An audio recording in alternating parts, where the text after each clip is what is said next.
Assalamualaikum warahmatullahi wabarakatuh. Selamat malam, salam sejahtera. Semoga kita diberikan kesehatan oleh Allah Subhanahu wa Ta'ala.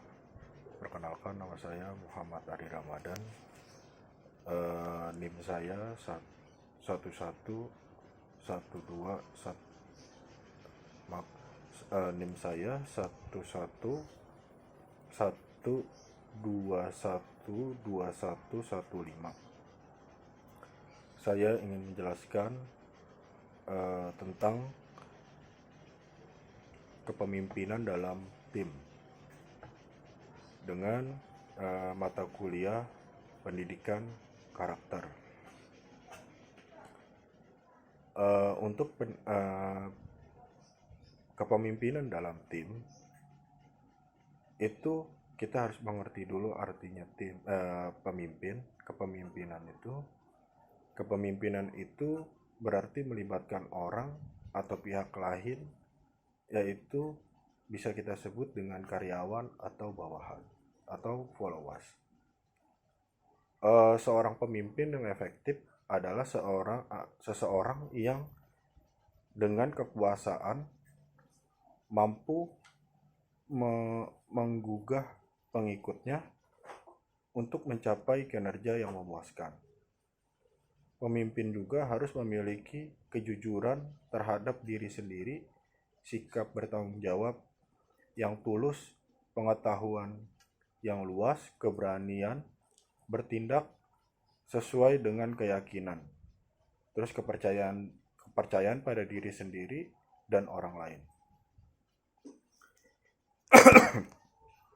Dan pemimpin juga itu mampu untuk meyakinkan orang lain dalam membangun organisasi.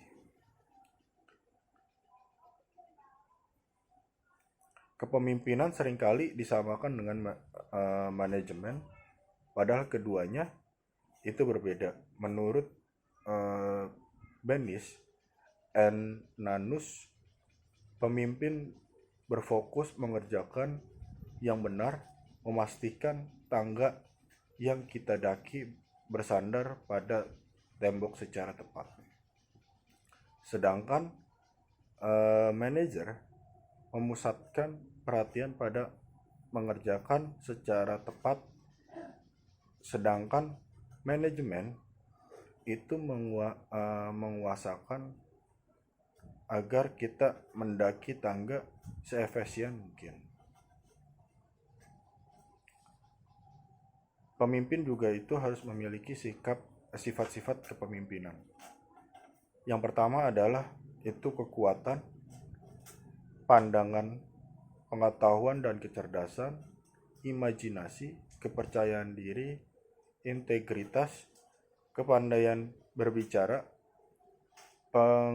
pengendalian dan keseimbangan mental dan emosional, bentuk fisik, pergaulan, sosial dan persahabatan, dorongan, antusiasme, dan berani. Pemimpin juga harus mempunyai prinsip-prinsip dasar, yaitu seseorang yang mau belajar seumur hidup dan tidak hanya melalui pendidikan formal, tetapi juga di luar sekolah. Contohnya, belajar melalui membaca, menulis, observasi, dan mendengar. Mempunyai pengalaman yang baik maupun yang buruk sebagai sumber belajar. Pemimpin juga berorientasi pada pelayanan.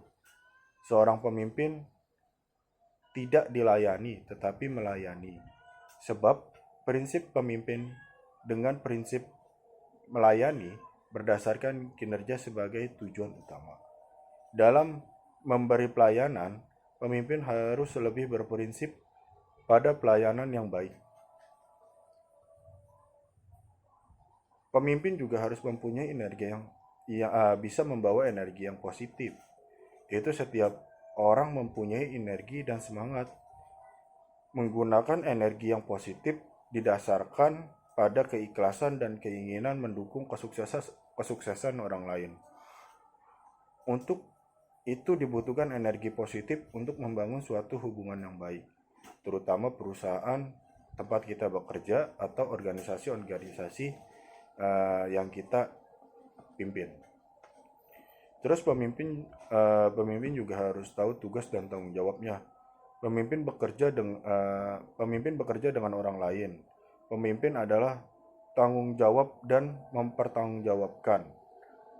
Pemimpin menyeimbangkan pencapaian tujuan dan prioritas.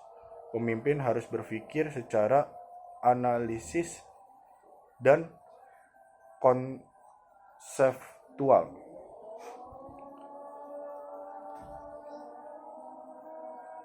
Terus pemimpin juga bisa mengukur kemampuan diri sendiri. Itu dari para peneliti ini melihat bahwa aspek individu dalam muncul sebagai pemimpin di berbagai situasi dan kondisi dalam menjalankan tugas kepemimpinannya. Selain itu, selama tahun 1980-an, peneliti statistik mutakhir diizinkan untuk melakukan meta-analisis di mana mereka bisa berbicara kuantitatif, menganalisa dan merangkum temuan dari beraneka ragam studi tentang kepemimpinan. Sifat ini memungkinkan muncul teoritikus yang mampu menciptakan gambaran yang komparatif tentang kepemimpinan sebelumnya daripada penelitian kualitatif mengandalkan review dari masa lalu. Dan dilengkapi dengan metode baru, penelitian kepemimpinan ini mengungkapkan beberapa hal sebagai berikut. Itu harus memiliki tujuan bersama yang jelas apapun untuk tujuan usaha untuk mencapai tujuan tersebut merupakan alasan keberadaan suatu tim. Adanya kerjasama untuk mencapai tujuan. Kerjasama tim sangat diperlukan karena kualitas keputusan dan tingkat kreativitas yang dihasilkan oleh sebuah tim harus lebih baik daripada kualitas dan kreativitas yang dihasilkan oleh rata-rata individu yang bekerja sendiri. Keuntungan tim adalah adanya kekuatan bersama. Jadi untuk penjelasan secara singkat saya tentang kepemimpinan itu. Jadi dalam kesimpulannya adalah pemimpin itu harus mengerti dulu tugas dan tanggung jawabnya. Sebagai pemimpin itu apa?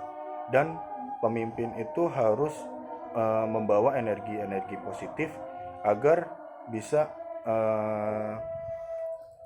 tim-tim lain itu bisa mencapai tujuan bersama. Terus pemimpin juga harus tahu prinsip-prinsip dasar kepemimpinan itu tersebut dan sifat-sifat kepemimpinan. Jadi dari saya segitu aja penjelasannya. Kurang lebihnya mohon dimaafkan jika ada salah-salah kata atau penjelasan saya kurang jelas. Mohon dibukakan pintu maaf. Wabillahi taufik walhidayah. Assalamualaikum warahmatullahi wabarakatuh.